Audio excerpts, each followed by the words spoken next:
Alexi Lalas is a National Soccer Hall of Famer, former defender for the United States men's national team for a long time, couple of World Cup appearances, now Fox Sports, always well appointed. Okay, my friend, I want to start with the Croatia upset of Brazil. Jason McIntyre is crushed. It opens the door potentially for Messi and England and France. How shocked. I always feel Brazil is as skillful as anybody in a World Cup, but there was opportunities. Yeah. Were you shocked by the upset? Shocked in the sense that I, too, picked Brazil not only going to the final, but winning it. However, I mean, this is a Croatia team that was in the final 4 years ago. I think a lot of folks, including myself, thought that this was kind of an anomaly. They went up, and now they were going to revert back down to a good team. Having said that, they refreshened a little bit. They got themselves a goalkeeper that has just been phenomenal throughout this tournament. They added some young players. They're still the old guard and some of the usual suspects, and it's just attrition. I mean, look, I know you talk a lot about football, and we've seen those games where it's just bashing back and forth, waiting for that moment. And in a game like soccer, where there's so little scoring, Brazil got their goal, and it was strange. Neymar, wonderful goal, a wonderful moment. It was kind of destined to be that moment for him.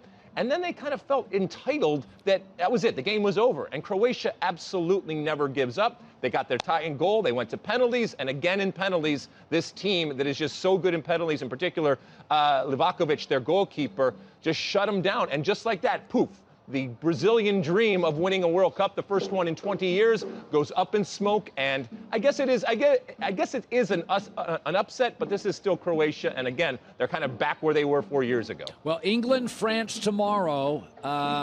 This is going to be your classic World Cup powers. Your thoughts going in? Look, these are two storied types of clubs, of teams and countries, incredible history between them and in and of themselves.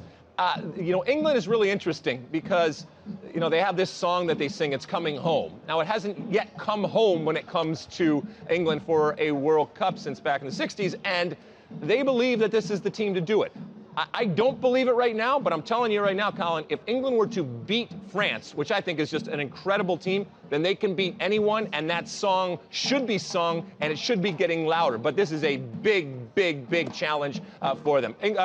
France right now, obviously the defending champions. They haven't missed a beat. They've only gotten better. Kylian Mbappé right now, arguably the greatest player in the world, is at the top of his game. He gets that, like all great players, when you see them at the top of their game, they get the ball, they get the puck, they get whatever it is, and you can see it in their eyes. There's almost a smile because they've already beaten you and the play hasn't even happened. This guy gets the ball out wide, and he will beat you in so many different ways, and he's at the height of his powers right now. Okay, Gregg Berhalter, there are stories he could come back. You're not supposed to ask two-pronged questions, but I will. Do you want him back, and what does he have to work on going forward? So I believe that you should, from a national team coaching perspective, that it gets stale after a cycle. Even if Gregg Berhalter had won the World Cup, I still would have said, that's it. You're a caretaker, and he will have left it, if he is to leave right now, in much, much better position going forward. He has certainly done enough in that sense to continue on.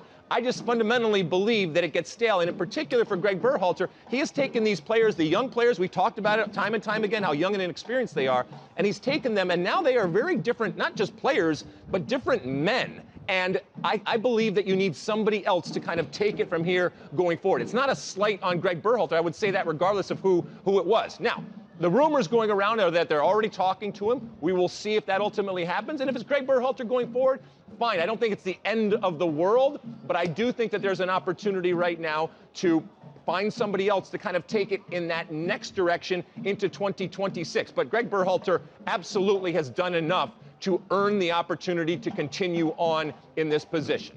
Okay, so tomorrow the Cinderella story on Fox. Morocco, can it continue against Portugal? Ronaldo, what's going on? What is the story there with Ronaldo? You're the insider. What's going on? Well, look, I mean, like in all sports, you have these incredible players, and they get to a point where things that are happening either on and off the field mean that, there's another generation coming in, there's a changing of the guard. It has not been a good moment in Cristiano Ronaldo's professional life, given the situation with him in basically, extracting himself from Manchester United and then coming to the national team with Portugal and now not starting. The problem for Cristiano Ronaldo is that you can make a really good case that they are actually better with him not starting. I do think that this guy will have a part to play, and I do think that you can't discount how great a player he was and still can be. It's just going to be in a very different capacity. But, he wears his heart on his sleeve. He's incredibly emotional and passionate. Like any good player, you get sat on the bench, you're not going to be happy. He wasn't happy despite his team winning. However, it might be the best possible thing that could have happened to his team and maybe even to his chances of winning a World Cup, even though he doesn't like sitting on the bench. So I don't think he's going to start tomorrow. They absolutely can take care of Morocco with or without Cristiano Ronaldo. And this is right now as confident as I have been in a long time of the Portuguese national team winning a World Cup. They still got a long way to go, so we'll see what happens tomorrow.